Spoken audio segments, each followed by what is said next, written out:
Hola, buenas tardes. Les damos la bienvenida a una nueva sesión de Pensar fuera de la caja. Este tema que pedían tanto, vamos a hablarle de la posición argentina sobre la guerra de Irán. Mi nombre es Liliana Tarelli, soy coordinadora general de la Fundación Pensar y tengo el tremendo honor de que hoy tengamos a Norberto Pontiroli, que es internacionalista, es jefe de gabinete de la Secretaría General y de Relaciones Internacionales del Gobierno de la Ciudad de Buenos Aires y es miembro fundador de Argentina Global, que es quien hoy va a dar este tema tan sensible y tan específico que fue parte de los informes de la Fundación Pensar. Hola Norberto. Hola Lee, buenas tardes y hola a todos. ¿Se me escucha bien? Sí, se te escucha perfecto. Perdón, me olvidé decirle que las preguntas las vamos a hacer por chat como hacemos en todas las charlas del Pensar fuera de la casa.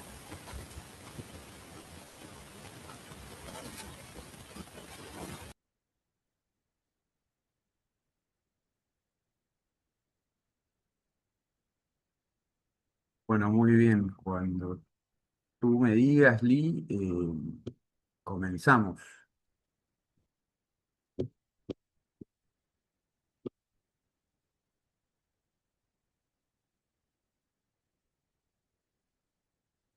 ¿Sí?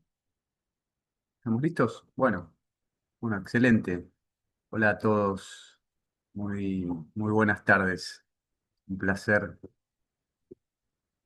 estar acá con ustedes, tener la oportunidad de hacer una presentación, mejor dicho, una breve actualización de lo que es este tema que, que fue el último informe de la Fundación Pensar, eh, que, como ustedes saben, para los asiduos lectores de estos documentos, son documentos que en general abordan la coyuntura y algún tema en particular, y cada tanto, desde la Fundación Pensar, sumamos algún tema internacional que boga, que esté dentro de la coyuntura y por supuesto hoy nos encontramos exactamente 40 días comienzo eh, de lo que fue la operación militar de los Estados Unidos y de Israel en contra de Irán. Este informe que muchos de ustedes deben ya posiblemente haber descargado, que es el informe que se publicó en marzo, donde abordamos a través de 5 preguntas y lo publicamos y lo estuvimos trabajando, como ustedes saben, esto es algo que todos los días, en este contexto de permanente información y novedades y realidades tan dinámicas, todo el tiempo se va actualizando la situación, pero no quería dejar de decir que, bueno, nosotros trabajamos a fondo este documento con mm, información recabada y analizada por un equipo súper profesional, cual tengo el gusto de integrar, que lidera Julio Pompeo, que es el secretario de Relaciones Internacionales del partido, que agradezco también especialmente que este es un trabajo llevado adelante por muchos voluntarios, muchas personas, Ezequiel, Magdalena, Diego, Leopoldo, Horacio, Marisa y muchas otras personas que tuvimos los primeros días, los primeros 20 días de la operación, recopilando datos, procesándolos, analizándolos, pero luego estuvieron sucediendo nuevas cosas en estos días, otros 20 días adicionales de guerra, en donde nosotros a través de estas 5 preguntas lo primero que hicimos fue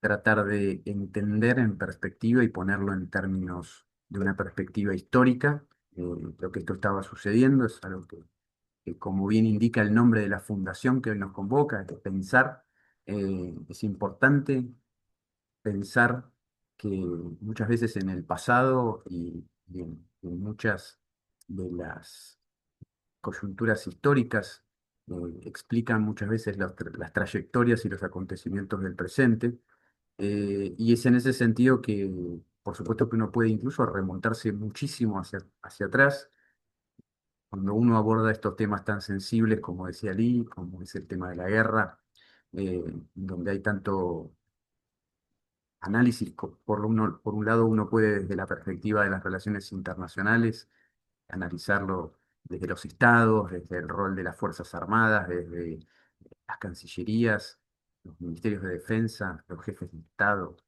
eh, y el aspecto material y militar de la guerra. También hay una dimensión humana de mucho sufrimiento, de mucha aberración, de mucho sufrimiento humano que no me gustaría dejar pasar por alto, porque uno a veces cuando realiza este tipo de capacitaciones o de charlas o de oportunidades en donde uno tiene para compartir cómo es la visión acerca de lo que está sucediendo en una región tan crítica como es Medio Oriente.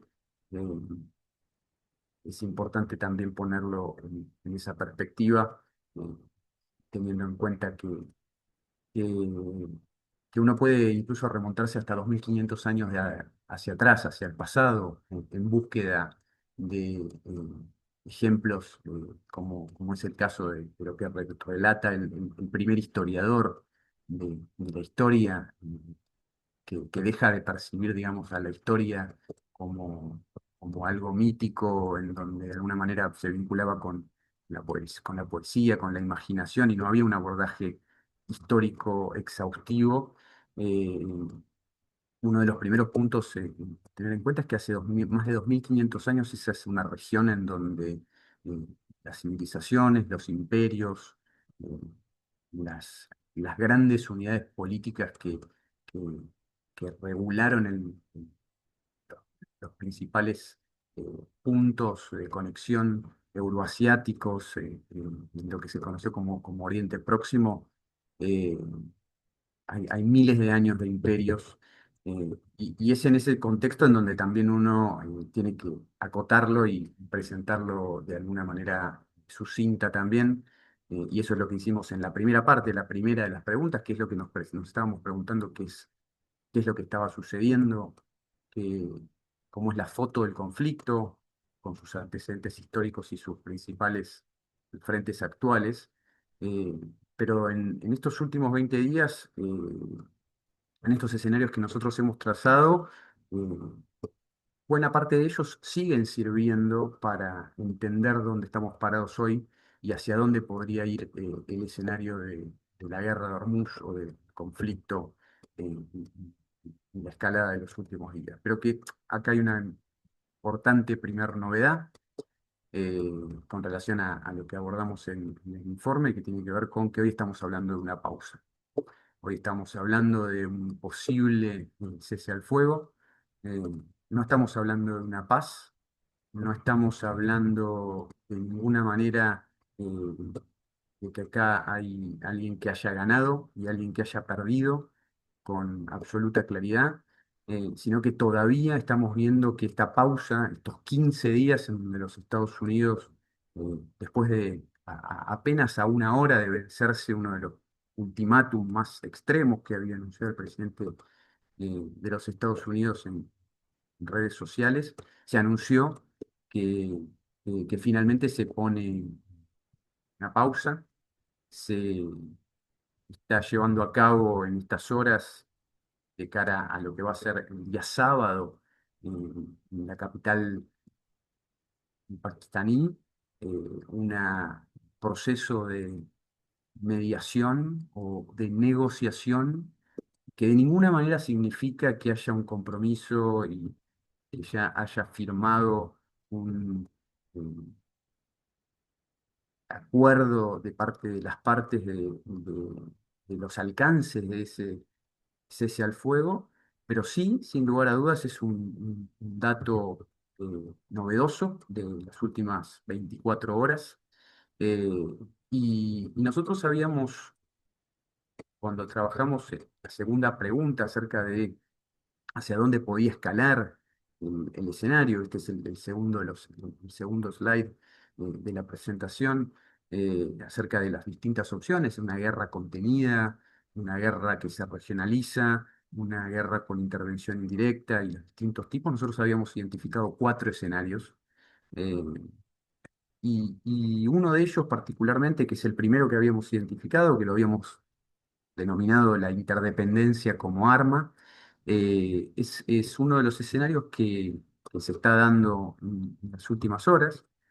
Nosotros señalábamos que esta idea de la independencia como arma eh, está reflejando una de las principales fortalezas que tiene Irán en este contexto, que no es militar, donde por supuesto la simetría con los Estados Unidos, incluso con Israel, es muy relevante, sino su capacidad de daño sistémico. Y acá es bien, esta es la clave en torno a la cual quisimos armar esta charla, eh, porque es justamente al percibir que la supervivencia misma del régimen estaba en juego que Teherán buscó regionalizar la crisis y socializar los costos económicos a nivel global, eh, en lo que todos posiblemente deben haber estado cada vez más familiarizados, que es lo que empezó a suceder en el estrecho de Hormuz, que es esta arteria marítima, que también es un cuello de botella logístico, o lo que en inglés muchas veces se llaman choke points, como puntos de estrangulamiento, donde en este caso en particular,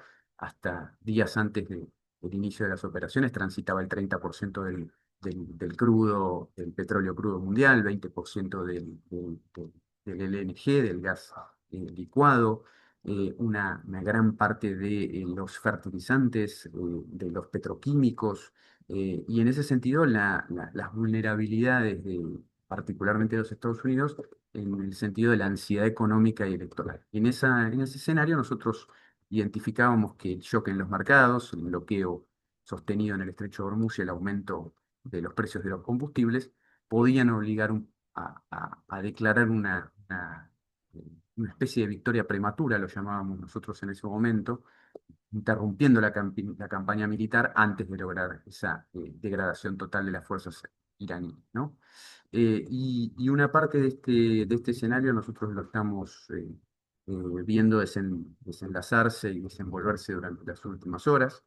En ese sentido, se viene una etapa relevante ahora del conflicto, que es en la cual durante los próximos días vamos a ir viendo eh, cómo los distintos tipos de objetivos militares y políticos que tenían y que todavía tienen los actores son en buena medida parte de la explicación de por qué hemos llegado a un momento tan complejo como el actual, ¿no? Donde sí, creo que es importante decirlo, donde la diplomacia vuelve a tener una oportunidad, donde estamos viendo que es una cese del fuego muy frágil, un cese del fuego incluso que no incluye, eh, eh, hay un diferendo. Ahora voy a pasar a continuación a contarles un poco los distintos puntos que están sobre la mesa que han puesto tanto Irán como Estados Unidos a la hora de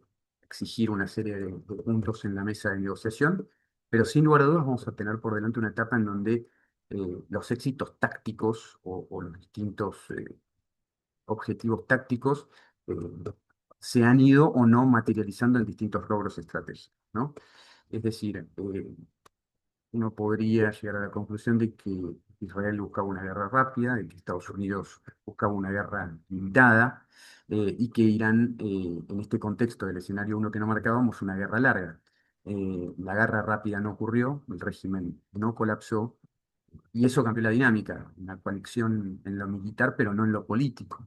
Eh, Decir que Estados Unidos sabe que ya no puede escalar más sin costo y de alguna manera el precio del petróleo veíamos cómo se definía hasta dónde llegaba, ¿no? Cuando los objetivos no coinciden, ya tenemos 3 actores principales en el núcleo enfrentados, que son Irán, Israel y los Estados Unidos. Cuando esos objetivos no coinciden, la guerra empieza a dejar de ser controlable, se vuelve sistémica, y acá el punto fundamental, y de alguna manera posible desenlace o no será entendido como un ejemplo clásico entre las brechas que a veces puedan existir entre la sucesión de una serie de éxitos tácticos y la obtención de una verdadera victoria estratégica, que es donde están puestas las dudas.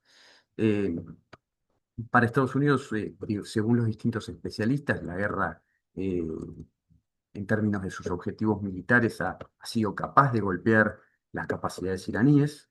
Sin embargo, no hay un cambio de régimen ni rendición. Y para Irán, sin lugar a dudas, militarmente, es- ha demostrado que gran parte de sus capacidades han sido degradadas. Y sin embargo, políticamente continúa en el poder el régimen de los ayatolás.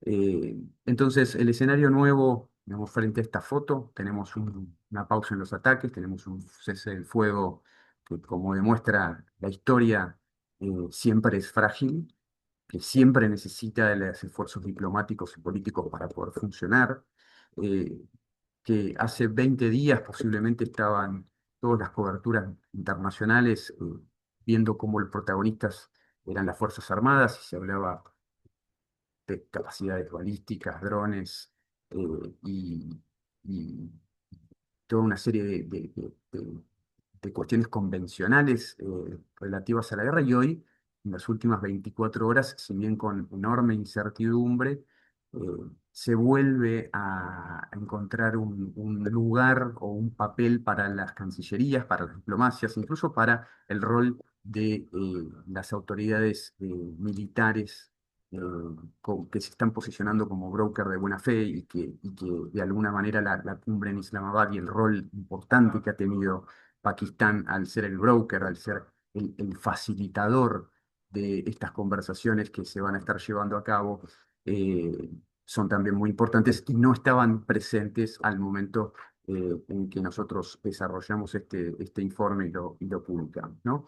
Y por supuesto, a la luz también de las últimas horas, de lo que estamos viendo, en donde empieza a señalizarse un rol para la OTAN, para la Organización del Tratado del Atlántico Norte, tan eh, puesta en el escenario por parte de declaraciones altisonantes también del presidente Trump, que sabemos cuál es la mirada que tiene con respecto a la Alianza Atlántica, y la confirmación del secretario general de Mark Rutte en las últimas horas de que los países de la OTAN van a estar desarrollando planes específicos para colaborar con la apertura del estrecho de Hormuz. Bien, quiero aprovechar unos minutos y detenerme para comentarles acerca de estos puntos, estos 15 puntos que presentó los Estados Unidos en relación al cese del fuego y a lo que podría significar en una fase, en una nueva fase, un posible acuerdo de paz. Insisto, hay que a veces ser un poco más prudente con los análisis. Es importante que en este fin de semana, digamos, estemos siguiendo todo bien de cerca, pero los 15 puntos que está trabajando o que presentó las autoridades estadounidenses, si bien no hay un plan detallado, incluyen un alto al fuego temporal de entre 30 y 45 días en una fase inicial, en la exigencia de una reapertura inmediata y completa del estrecho de Hormuz al tráfico internacional, el desmantelamiento del programa nuclear iraní con el fin permanente del enriquecimiento de uranio en el territorio iraní, la entrega de las reservas de uranio altamente enriquecido, el cierre o una fuerte supervisión o el cierre de las instalaciones nucleares eh, como las históricas de Natanz o de Fordow, inspecciones sin restricciones por parte del Organismo Internacional de Energía Atómica, límites severos al programa de misiles balísticos de Irán, especialmente los misiles de largo alcance, el cese total del apoyo a lo que se lo conoce como los grupos proxy o eje de resistencia, como las organizaciones Hezbollah, los Houthis en Yemen, las distintas milicias en Irak, Siria, etcétera. El fin del financiamiento y el suministro de armas a estos grupos. El punto 10 es la garantía de no agresión por parte de Irán hacia Estados Unidos, Israel y los aliados regionales. Acá la importancia de los aliados del Golfo, de los países del Golfo. El levantamiento progresivo incluye ya a partir del punto 11 en adelante un progresivo levantamiento de las sanciones relacionadas con el programa nuclear, a cambio, por supuesto, del cumplimiento de los puntos anteriores, posible cooperación en energía nuclear para uso pacífico, digamos, civil, por supuesto, con mecanismos de verificación y el compromiso, por supuesto, de Irán de no perseguir nunca armas nucleares y un marco para un acuerdo más amplio de seguridad racional. Esos son los 15 puntos que se contrastan muy fuertemente con los 10 puntos que presentarán, que por supuesto que solicita el fin permanente y completo de la guerra, no aceptando esta tregua temporal de 30 o 45 días, el alto inmediato al fuego en todos los ataques y asesinatos de funcionarios y comandantes, la Guardia Revolucionaria, garantías internacionales firmes y verificables de que no va a haber una nueva agresión por parte de Estados Unidos, pago de reparaciones de guerra, relevamiento total de todas las sanciones, reconocimiento pleno de la soberanía iraní sobre el estrecho de Hormuz, cese de los ataques contra este eje de resistencia que mencionábamos antes, de los proxies en la región, retiro de las fuerzas estadounidenses de la región y los últimos dos puntos son mecanismos de verificación internacionales para garantizar este cumplimiento de un acuerdo de este tipo. Lo cual, como verán, son, por supuesto, una brecha enorme, exigencias que esto no hay que tomarlo como puntos acordados, sino lo contrario, digamos, solamente como exigencias y como una lista de exigencias por parte de las partes. Un último punto que sí quiero mencionar antes de pasar a la siguiente pregunta, que es que también estamos viendo como en las últimas 24 horas eh, la oficina del primer ministro israelí dijo explícitamente que, que el Líbano no estaría incluido dentro del alto al fuego. Hay que olvidarse que el 8 de abril, es decir, el día de ayer, vimos cómo la IDF, las fuerzas de defensa israelíes llevaron adelante esta operación que denominaron Oscuridad Eterna, en donde hubo bombardeo coordinado el más intenso posiblemente contra el Líbano desde que comenzó la guerra, enorme cantidad de bajas, en donde, bueno, la posición de Israel es que el Líbano es un enfrentamiento separado y sus operaciones contra Hezbollah están cubiertas por un mandato de seguridad separado, ¿no? Esto quiero ser muy prudente también, ¿no? Si uno está de acuerdo con todas estas posiciones o no, con estas que acabo de escribir, eh, eh, en realidad es la posición declarada de las tres partes dentro del conflicto. Eh, ¿Qué quiere decir esto? ¿Quiere decir que nos salimos del peor de los mundos? Yo creo que no, nos salimos del peor de los mundos, pero sí hubo un descomprimir, ¿no? La facilitación y la mediación que está llevando adelante eh, Pakistán y lo que pueda suceder en las próximas horas va a ser fundamental. Quisiera detenerme unos minutos ahora en actualizar y empezar a acercarnos ya de la descripción de lo que está sucediendo, eh, qué está sucediendo qué impacto está teniendo esto en la economía global, en el comercio, en los flujos de, de commodities, tanto energéticos como su posible impacto en eh, otros sectores de la economía internacional. Eh, Hemos visto también bastante volatilidad a lo largo de los últimos 40 días. Eh, Durante las últimas 24 horas, que es desde el inicio de del anuncio de la pausa y el posible cese del fuego, los mercados primero reaccionaron bien.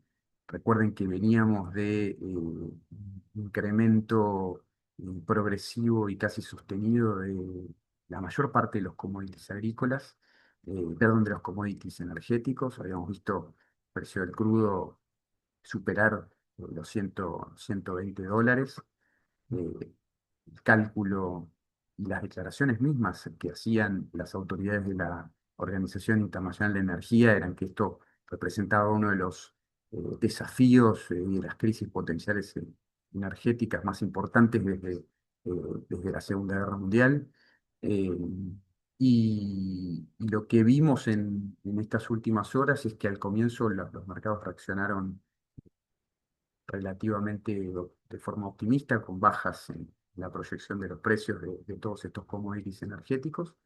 Eh, y veíamos cómo los principales índices bursátiles más relevantes se recuperaban, pero ya en las últimas horas hemos visto cómo vuelve a reinar la desconfianza, donde el mercado pasó primero a bajar a 95 el barril, que sigue siendo en términos de un precio de los últimos años, sigue siendo un precio alto, pero acercarse y volver a subir a 100, así que hay mucha incertidumbre acerca de lo que puede pasar el lunes, puede volver a 120. Eh, no olvidar que a las 24 horas, transcurridas 24 horas, ya las tres partes se estaban acusando mutuamente de haber violado la- los ceses al fuego y esta pausa que se anunció en el día de ayer.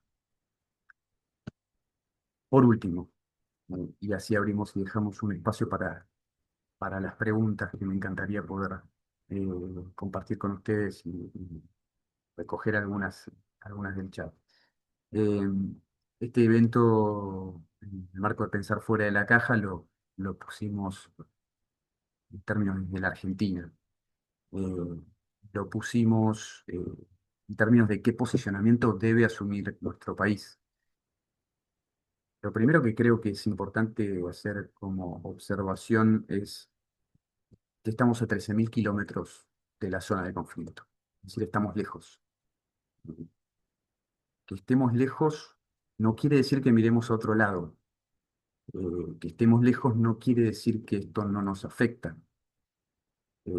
Como país que sufrió en carne propia el flagelo del terrorismo internacional, frente a la amenaza terrorista, organizaciones como Hezbollah, propio régimen nefasto que, que tanto reprimió a su propia población, que llevó hasta este punto. Eh, en ese sentido no somos neutrales. En ese sentido no hay zonas intermedias, somos unívocos y no prestamos ninguna situación a la duda, combatimos, condenamos el terrorismo en todas sus formas, en todas sus manifestaciones. Hemos trabajado arduamente cuando tuvimos la oportunidad de- de poner todas las fuerzas de la nación al servicio de la seguridad nacional, al servicio del interés nacional, eh, convocando y cooperando con todos los socios internacionales en la lucha en contra de todo tipo de expresión de extremismo violento y de terrorismo. Eh, como país comprometido con las instituciones democráticas y las libertades individuales, tampoco miramos para otro lado, es decir, que tampoco nos es ajeno lo que está sucediendo. Estamos del lado de las democracias liberales, tampoco somos tibios en eso.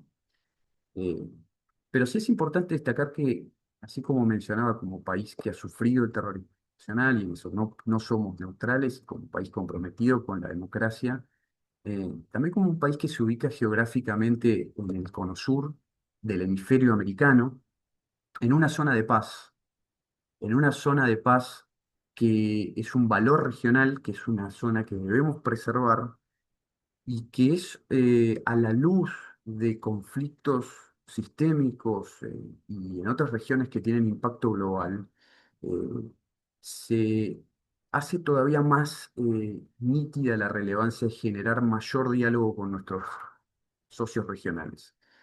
Ante este tipo de conflictos con impacto global, un mayor volumen de diálogo regional y de construcción a nivel de nuestra vecindad es fundamental. Y como espacio político que desarrolló y que considera que a futuro la política exterior, la inserción internacional de la Argentina tiene que ser pragmática, que nuestro espacio no buscó tener razón, sino que buscó siempre tener una política exterior que beneficie a los argentinos, conectada con ese para qué del interés nacional. Eh, es importante destacar que lo que necesita nuestro país a futuro, poner al servicio de la estrategia internacional todo nuestro potencial para desarrollarnos y crecer en los próximos 10 años. Nuestros mercados y muchos de nuestros socios más dinámicos en términos de inversiones, de comercio, de oportunidad, eh, de potencia demográfica de cara al cambio demográfico que está sufriendo el mundo, están en Asia, son asiáticos y esta crisis está afectando a Asia, como bien lo señalamos en el informe, muchísimo más de lo que afecta a otras regiones. Eh, de modo tal que nosotros necesitamos que esos socios pujantes del Golfo, como son Qatar, Emiratos Árabes, Arabia Saudita, al cual grupo de países con los cuales hemos firmado acuerdos, tenemos una enorme complementariedad, los necesitamos de vuelta con un entorno de negocios estable, pudiendo llegar adelante todas esas visiones. Necesitamos también que nuestros eh, socios del resto de la región se, se beneficien de un mundo que necesita seguir creciendo, que necesita eh, seguir haciendo la transición eh, hacia el desarrollo sostenible, y que sigan demandando y aumentando la demanda de esos productos y ese talento que nosotros tenemos para ofrecer. Eh, Nuestro posicionamiento internacional tiene que ser de un mundo que nos permita crecer de forma sostenible, ir gradualmente nivelando el terreno para que nuestro sector privado sea más competitivo y pueda competir en el mundo. También necesita de una economía internacional estable, eh, donde el financiamiento sea más barato y donde la Argentina pueda desarrollar todo su potencial.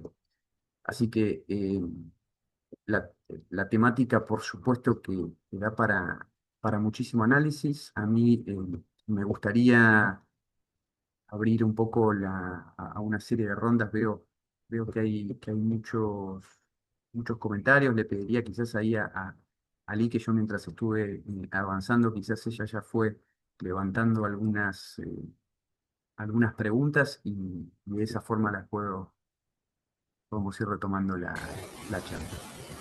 Perfecto, Norbert, igual diste una clase magistral de relaciones internacionales y de geopolítica.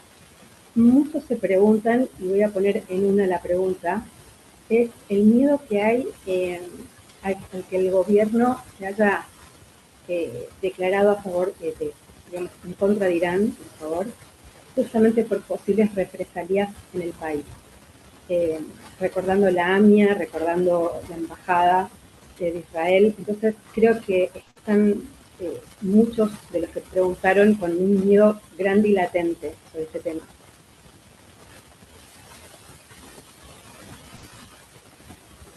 Bueno, como les decía, perdón, Di, vos tenés más. Ahí está, gracias. Eh, bueno, ahí estoy leyendo un poco algunos de estos comentarios, ¿no? Yo creo que es importante volver un minuto sobre este punto, ¿no? No podemos, no podemos de ninguna manera considerar que por la historia de un país como el nuestro, eh, que hemos sufrido en carne propia flagelo del terrorismo internacional, y que debo decir también, hemos hecho cuando siempre que nos ha tocado, hemos hecho un gran esfuerzo por poner en agenda la lucha contra el terrorismo, eh, también con sus respectivas herramientas concretas al servicio de la seguridad nacional, porque creo que la preocupación es genuina, eh, pero también es genuino una defensa de nuestros valores. esa defensa de nuestros valores no nos pueden encontrar nunca del lado de quienes planificaron, colaboraron y fueron parte de esas estrategias que generaron terror nuestro país y que es parte fundamental, digamos, de la actividad de tener esa memoria presente y permanente el compromiso con la lucha contra el terrorismo. Nosotros eh, lo planteábamos también en el marco del análisis que hace Fulvio en su editorial, ¿no? Eh, Esto no se trata solamente de declaraciones altisonantes o de mayor o menor firmeza, sino a veces de objetivos y herramientas. Los países tienen objetivos que cumplir y herramientas con cuáles hacerlo. Y para hacer que los argentinos vivan más seguros, una herramienta que antes no existía, como es el caso del REPET, ¿no? Este registro especial de operaciones sospechosas que pueden estar vinculadas a actividades terroristas, y lo que fue en su momento durante el gobierno del presidente Macri, la designación de Hezbollah como grupo terrorista, no solo como una cuestión declamativa que también tiene una, una importancia a la hora de los valores que se defienden en la política internacional, en este caso, eh, sino que también estamos hablando de herramientas concretas al servicio de una mejor, más robusta seguridad nacional, que es, al final del día, digamos, en el marco de un debate sobre interés nacional, un punto número uno y posiblemente eh, más sensible, ¿no? Que es que todos queremos una política exterior que beneficie a los argentinos, que les dé más oportunidades, pero también necesitamos, ante todo, una política exterior que nos vuelva más seguros. Los argentinos estemos seguros. Y es en ese sentido que mi punto en relación al fortalecimiento del diálogo regional, eh, en un contexto, digamos, en donde el impacto que se está produciendo en la región de Medio Oriente es sistémico y tiene una característica de impacto global por la afectación que tiene en los precios internacionales, pero también en las cadenas de suministro. Digamos, la línea, digamos, de esta coalición que va a trabajar para la libre navegación del estrecho de Hormuz, que es una arteria. No quiero tampoco tomar tanto tiempo. Nosotros en el informe lo destacamos bien en detalle, pero estamos hablando de realmente una zona muy de enorme tránsito, de una enorme densidad de volumen de recursos que tiene no solamente sobre los commodities energéticos y el precio del consumo de la electricidad y de la energía, sino que también ejerce mucha presión sobre la seguridad alimentaria y sobre la seguridad hídrica de todas esas poblaciones.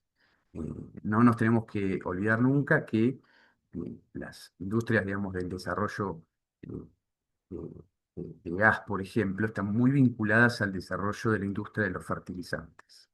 Esas industrias de fertilizantes son solo en términos de los precios, sino también en términos de la dificultad en su acceso el impacto que eso tiene en las cosechas, el impacto que eso tiene en el rendimiento de la cantidad de proteínas que necesita el mundo para eh, sobrevivir, y la cantidad y los millones de personas que pasaron a estar en crisis, en riesgo de crisis hídrica o alimentaria en los últimos semanas. Entonces, es desde ahí que, digamos, parte de lo que nosotros tratamos de hacer en el informe también es desmitificar esta idea de la hiperglobalización en donde todo tiene el mismo efecto en todas partes. Acá sin lugar a duda hay una afectación muy fuerte para muchos mercados asiáticos, eh, ¿no? Particularmente para Japón, para China, para Corea y para muchos otros países del sur de Asia que son, como ustedes saben, muy populosos, grandes poblaciones, y al mismo tiempo suelen ser importadores netos de todos estos productos, es decir, que dependen del acceso a este tipo de de suministros fundamentales para el bienestar de las poblaciones, ¿no? Entonces, sí, es válido, creo, y es muy importante, pero, pero al mismo tiempo, digamos, esta cuestión del interés y de los valores dialogan, están en una tensión permanente en situaciones como esta. Perfecto, Norbert. Invito a leer mucho del informe, que creo que varias de las preguntas están respondidas en la toma de posición nuestra y sobre todo del PRO y de la Fundación Pensar. Hay una pregunta, Norbert, interesante, y ahí te interpelo como internacionalista. Si demuestra esto el fracaso del derecho internacional que carece de mecanismos coercitivos reales.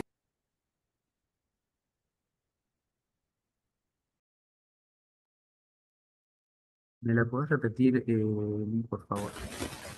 Sin problema. Sí, lo que está sucediendo demuestra esto el fracaso del derecho internacional que carece de mecanismos coercitivos reales. Perfecto. Bueno, uno de los escenarios que nosotros habíamos planteado dentro, y que creo que es uno de los escenarios que también están viendo los especialistas, eh, lo habíamos denominado vacío multilateral, habíamos dicho desborde estructural ante la cefalia multilateral.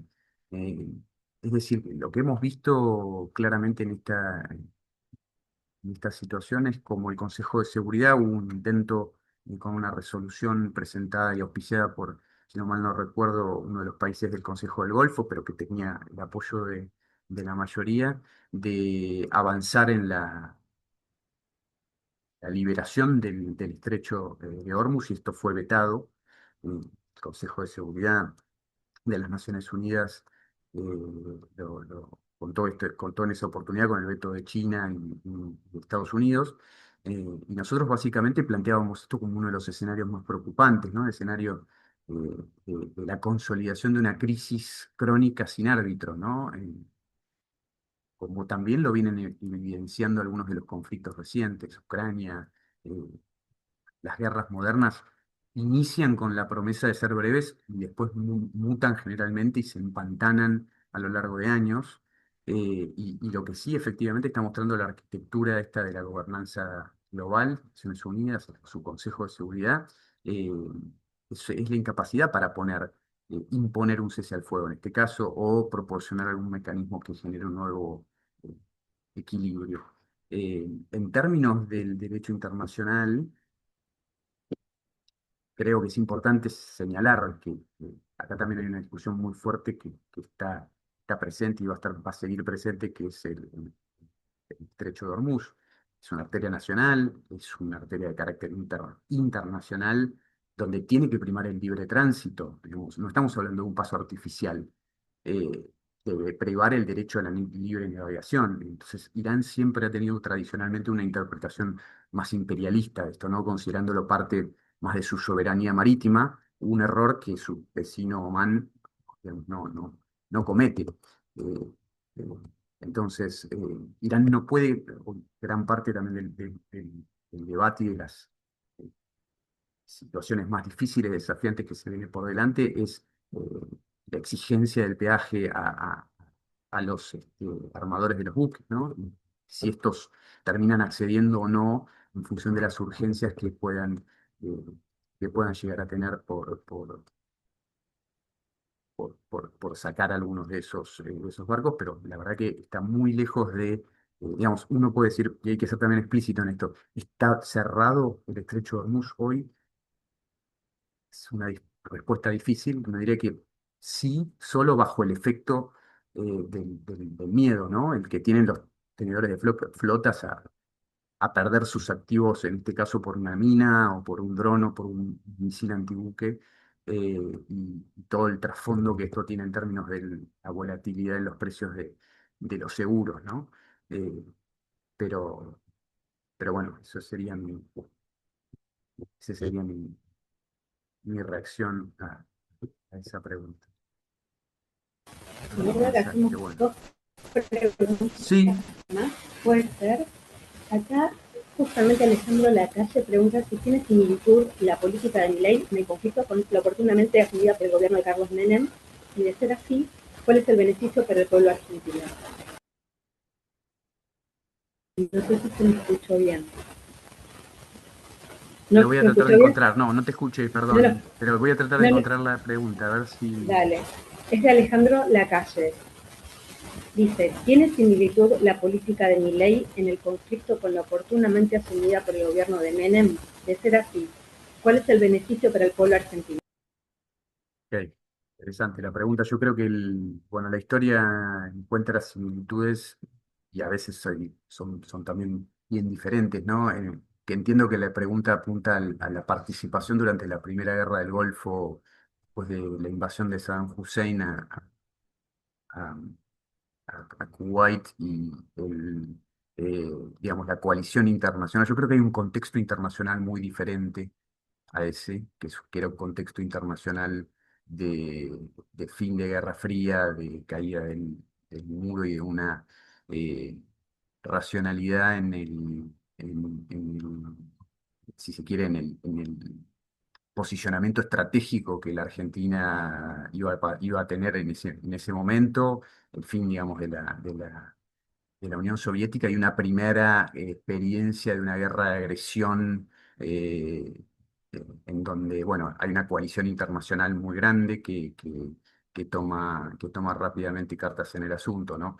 Entonces, en este caso, por el momento, no ha trascendido más allá de- de la decisión de declaración de persona non grata.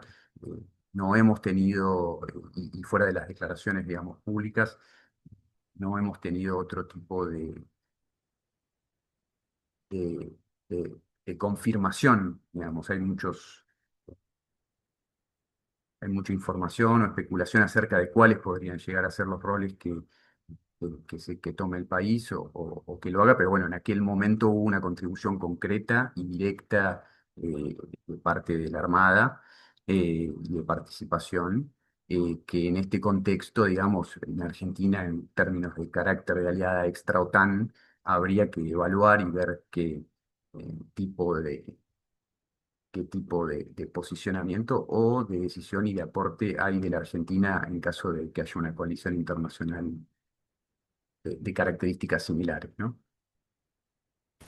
Perfecto, Norbert. Y acá también voy a resumir, no sé si se me escucha bien, varias preguntas en una, sobre todo que estaba de acuerdo Norma Silverman, Roxana y otros oyentes más, con respecto a esto de que no están de acuerdo con que Argentina haya declarado una guerra a Irán, eh, más allá de la embajada y de la AMIA, y el tema del miedo que tiene que ver con que Irán diga que Argentina cruzó la línea roja, que es una real amenaza.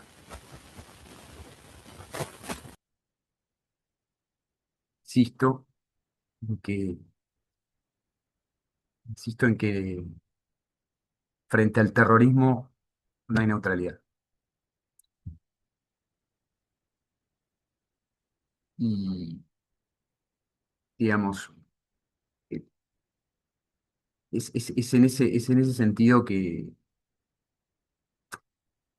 el miedo es exactamente la principal herramienta el extremismo violento, ¿no? De ahí el terror y el vínculo, digamos, con esa idea. Eh, Creo que hubo en algún momento, hace algunas semanas, una confusión en los medios acerca de lo que había sido una editorial de un periodista que publicó en un periódico de línea editorial pro régimen, digamos, eh, planteando que la Argentina había cruzado esta línea roja, pero no había habido mucho más, digamos, que eso, ¿no? Así que entiendo que quizás la pregunta se refería a ese punto porque en algún momento fue bastante, fue bastante presente en la conversación pública, pero partía un poco de un error, digamos, de cómo había sido, no había salido de las autoridades ni de parte del régimen directamente. Perfecto, Norberto, yo te quiero agradecer muchísimo que te hayas tomado el trabajo hoy de dar esta charla difícil, sensible, con opiniones encontradas, con sentimientos encontrados, que abarcan las contradicciones de todo ser humano y sobre todo a nivel global. Seguramente con los acontecimientos te vamos a pedir una nueva charla porque esto se está actualizando todo el tiempo y quería agradecer muchísimo a todas las personas que participaron hoy del ciclo de charla. Así que te comprometemos en algunas semanas, esperamos que esto se acabe con resultado posible lo más pronto posible y te comprometemos para darnos alguna reflexión en esta semana. Sí, bueno, muchas gracias. Yo encantado de hacerlo. Creo que eso es lo que busca este tipo de informes de la Fundación Pensar y este tipo de eventos, que es no solamente darle una mirada al análisis geopolítico del conflicto, sino también las implicancias para nosotros y en un mundo donde vamos a seguir viendo disrupciones de las cadenas de suministro, de los precios, los flujos de comercio y de capitales. Entender estas variables, entender un poco cómo se vinculan estas variables, también nos parece que es fundamental para el debate político, para el diseño de las políticas públicas en Argentina, y es desde ese lugar, desde esa contribución que lo hacemos y lo ponemos sobre la mesa. Así Gracias que por todo. encantado y gracias a ustedes. Gracias.